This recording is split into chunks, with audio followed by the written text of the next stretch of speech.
it's Kira and welcome to another video. Today I'm going to be sharing some of my favourite things from the last couple of months.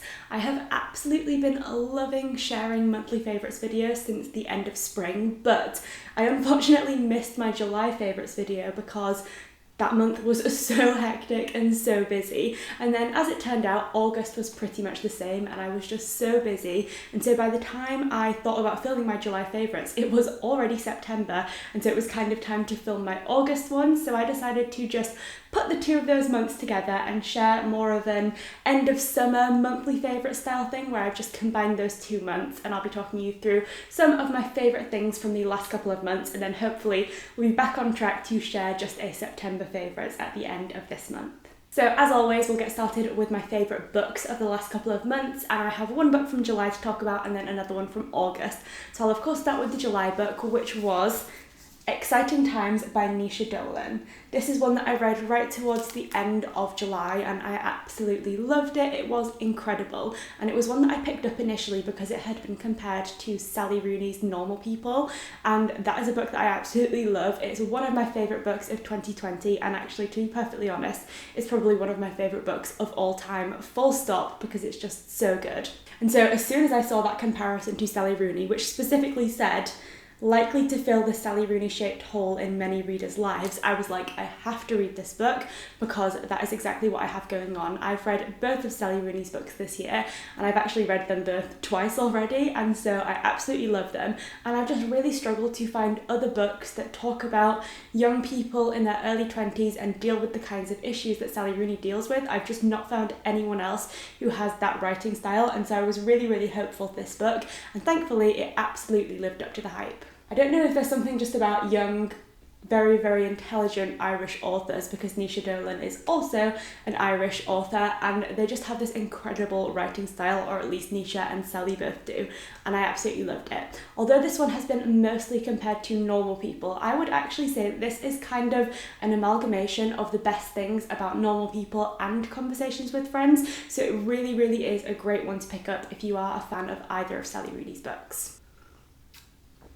So to summarise this book, we follow our main character Ava. She is in her early 20s, she's quite a new graduate, and she has moved from Ireland to Hong Kong to teach English as a second language to children there. She's feeling kind of out of place in Hong Kong, and actually just in life in general. She doesn't really have a great deal of direction, she doesn't know what she wants to do or really like who she wants to be. So she's kind of dealing with that existential crisis that a lot of new graduates deal with. But then this book also has some romantic elements, which is where the Sally Rooney comparisons really come in. So like in Normal People, we see our main character going through some very complex relationships.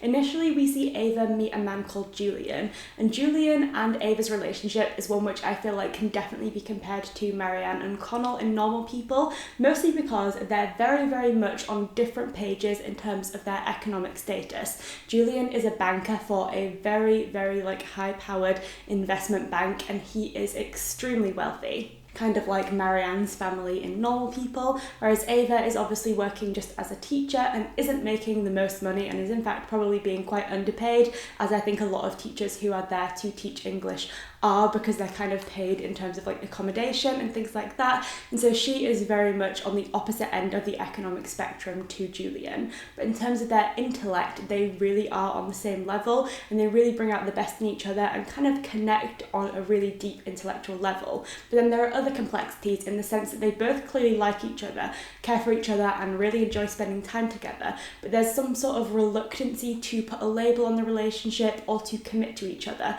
which I think is so reminiscent of how we see Marianne and Connell's relationship developing in Normal People, because they are so clearly in love with each other and yet just never ever want to actually admit to that and get together and actually be officially in a relationship, which obviously comes into a lot of issues and causes them quite a few problems, and that is definitely the case for Julian and Ava as well. But then the reason why I really think that Exciting Times is similar to both of Sally Rooney's books is because we don't just see her having one romantic partner, she also meets another person, this time a woman called Edith, who she seems to connect with on a much more emotional level, and there's a lot more ease in their relationship together than there is in Ava's relationship with Julian, because there just doesn't seem to be that wall and that sort of like barrier to being in a relationship together. So she has this really, really complex issue where she's trying to sort of figure out who she wants to be with, as well as trying to figure out who she is and who she wants to be going forward into her 20s. And there's just a lot of complex relationships,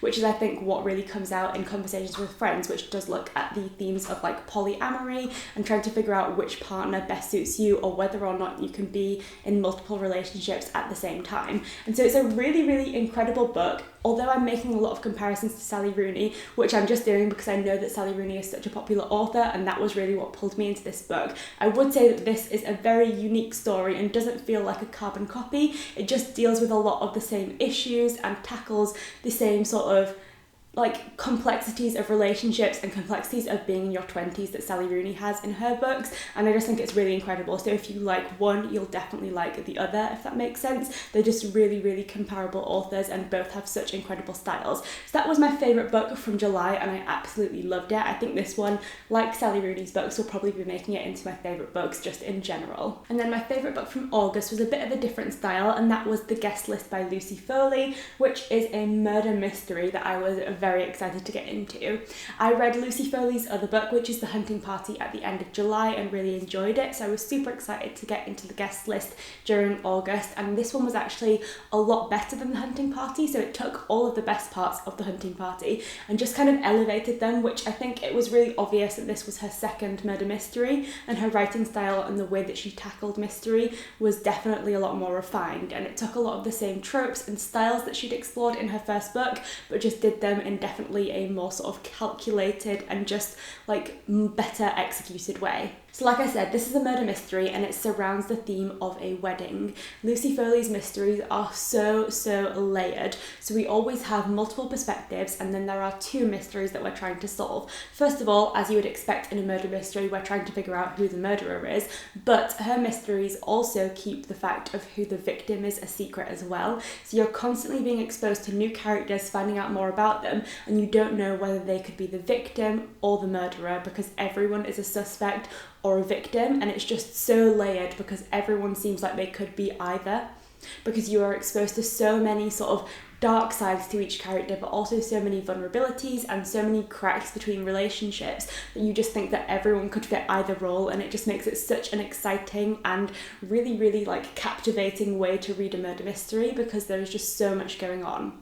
This one in particular was a surprising read. The ending took me by surprise, absolutely, which is kind of what you'd hoped for, but I think there were also quite a few twists that really shocked me throughout the book, which I really liked. And in particular, the last 100 pages of this book was very intense and just had so many twists and turns that I absolutely loved. I also realised that this book, as well as having the multiple perspectives, multiple characters, multiple mysteries, also is told across two timelines. So you're constantly going back and forth and putting pieces together and trying to figure out what has happened. And so there are so many complex layers, which just makes this book impossible to put down, and I absolutely loved it. It's just one of those books that is literally so captivating and you really will not want to put down. So that's it for books, and now we're on to my foodie favourite for the last couple of months. And I actually only have one item of food to share with you, and that is because this item came out in July, and ever since it was released I have been so obsessed with it. I haven't had room for any other foodie favourites because this one has just been like top of my list all the time. It's actually not a new item, but it's an item that the recipe was recently changed for, which made it vegan friendly, and I was so excited about that because I used to love this product before going vegan, but obviously couldn't have it because the recipe had milk in, but they changed it and that made me so happy. And the product I'm talking about is Jammy Dodgers, a classic British biscuit, and so delicious. For anyone that doesn't live in the UK who might not know what Jammy Dodgers are, they're basically just two biscuits sandwiched together by raspberry jam, and they are incredible. They also have mini versions, which I absolutely love, but these are just so good. I absolutely love them, and I cannot express how excited I was when they finally changed the recipe and made them vegan, because they are just so good. There's just something about them. They're so satisfying to eat. The jam is incredible, and actually I might as well just have one now, seeing as we're talking about them. But they are absolutely divine. Honestly, like a top, like a god tier biscuit, if you know what I'm talking about. Okay, so this is what they look like. Don't know if you can see. And they are perfect, dunked in a delightful cup of tea, which is exactly what I'm going to do right now. So good.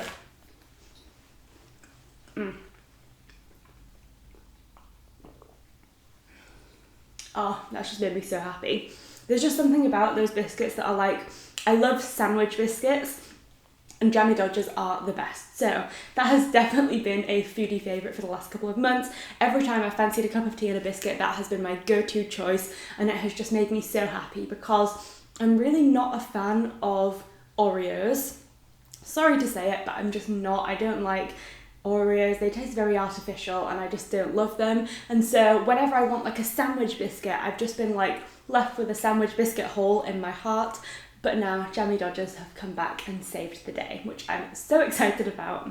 Next up, I'm going to be sharing my favourite YouTube channel from the last couple of months. This one actually feels like a massive throwback because it's a channel that I've been subscribed to for a long time, like at least 7 or 8 years, and I absolutely love it. It was probably the first channel I ever subscribed to, or at least this person was the first person that I ever subscribed to on YouTube. This is actually their second channel, their vlogging channel, and I just absolutely love it. It's one that I always find myself getting into at this time of year as we move towards the end of summer and beginning of autumn, and that channel is Zoe Sugg, who is obviously also known as Zoella.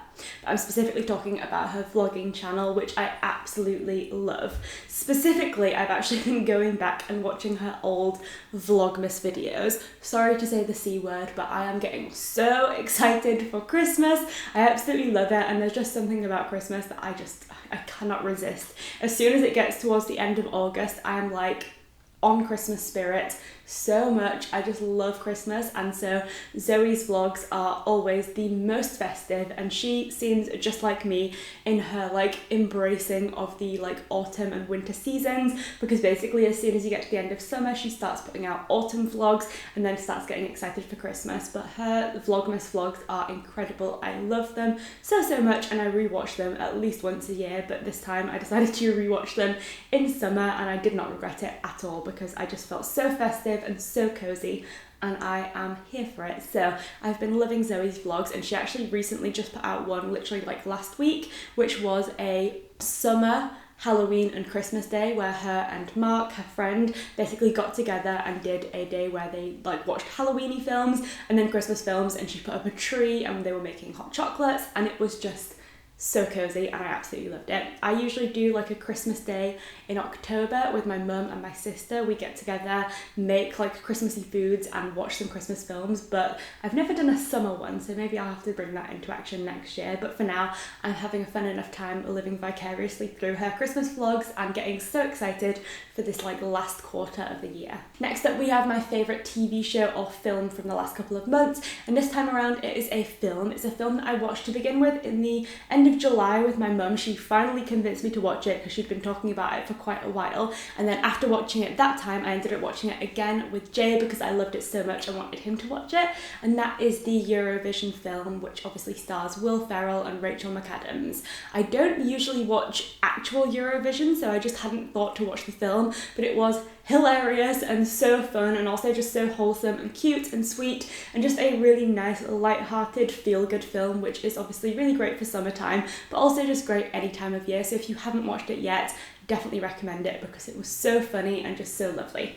So next up we have my favourite products from the last couple of months, and I actually have two to share with you. One is this mug right here in my hand. I finally decided to treat myself to a Luke's Diner mug. I really do feel like Gilmore Girls has become such a key part of this channel. I absolutely love it, and it's so exciting that so many of you love the show as well, and I've wanted a Luke's mug for the longest time, but I actually hosted a Rory Gilmore readathon in August with my friend Carolyn, and for that I decided it was finally time to get a Luke's Diner mug, and I haven't regretted it. It's a little bit smaller than the gigantic Friends mug that you always see me carrying, but this one is perfect for if I'm like in a rush and I just want a quick cup of tea, or if I want a coffee because I never want a big enough coffee to go in my Friends mug. So this one is absolutely delightful and I love it. I bought it from a shop on Etsy, which I will link in the description box down below so you can go and check it out because I honestly just love it. It's It's a really plain and simple mug, but it's just so cute, and for anyone that likes Gilmore Girls, you obviously would love a Luke's mug of your own, so I love it and I'm so glad to have bought it.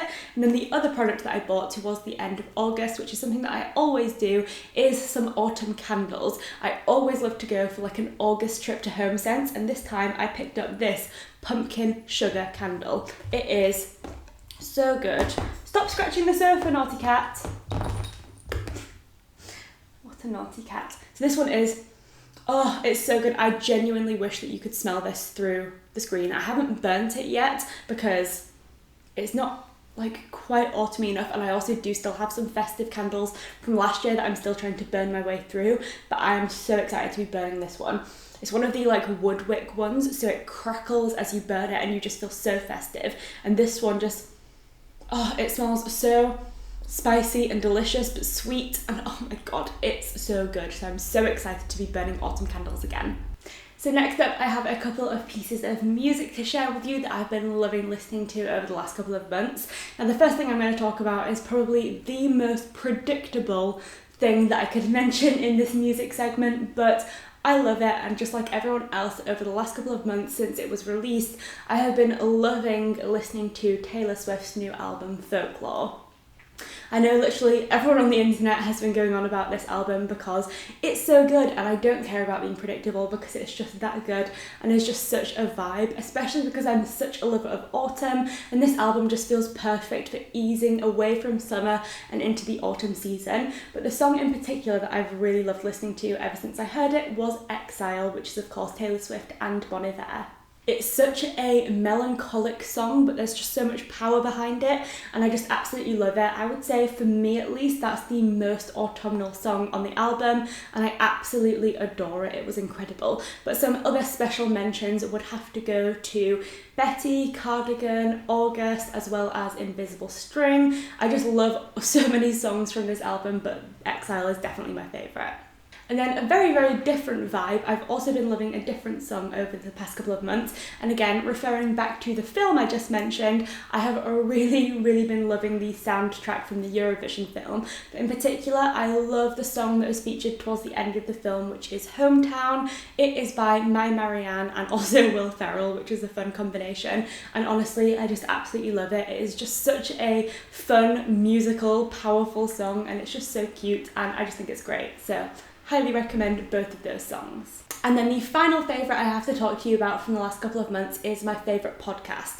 Podcasting has been back on the schedule over the last couple of months because I've been back in the office at work, which means I have a commute again and finally some time to listen to podcasts. Because honestly, over lockdown, the amount of podcasts I was listening to did drop quite dramatically because I just didn't have as many opportunities to listen to them, because they are just perfect for either working out at the gym or driving to work, and I was doing neither of those things. But now I'm back at work, so it's incredible. And the podcast that I've been listening to a lot over the last couple of months is Coffee Talks with Kaylin Nicholson. Kaylin has two incredible YouTube channels as well. One is just called Kaylin Nicholson, and that is her vlog channel. And then she also has Co's, which is where she shares the video versions of the podcast, but I mostly just listen to them in podcast format because, like I said, they're perfect for commuting. So the podcast is obviously called Coffee Talks, and she really uses that to theme each episode. So she'll pick a different type of coffee to sort of like categorize the episode. So she has like decaf brews, which are kind of like chilled out life chats. Then she has espresso brews, which are all about kind of like productivity, getting motivated, sharing like tips for that. And then she also has cosmic brews, where she talks more about things like spirituality and meditation, yoga, those types of things. So even if you're not interested in all of those things, I do think that you'll find like at least something to suit you from these podcasts, because she does have kind of a lot of something for everyone, and because she titles the episodes with that in the description, you kind of know whether it's going to be a podcast for you. I just think it's such a fun podcast. She sounds like such a positive and motivating person, and she just has a really lovely way with words, and she also can be really like upfront and vulnerable and talks about her personal experiences with things, which I think really helps you to engage with what she's saying and really understand where the advice and what she's talking about is coming from. So I'd highly recommend that, especially if you are someone who's into things like yoga and meditation, because she is also a yoga teacher, so that does come through a lot of the episodes with the sort of advice that she gives and the way that her outlook on life has developed. But in general, I think it's a podcast that could suit everyone. So there we have it. Those are all of my favourite things from the last couple of months. It's been so fun to talk about them, and this kind of video always gives me such a boost of positivity because I'm just talking about things that I love, and I always finish these videos with a big smile on my face and feeling very, very happy about all of the wonderful things that I've been experiencing over the last month or so. So I'd love to know what things you were loving towards the end of summer, if you've got any products, books, podcasts, anything to recommend me, because I'm always on the lookout for new things to love. But that will bring this August and July bumper edition of my monthly favourites to an end, and thank you so much for watching. I'll see you next time.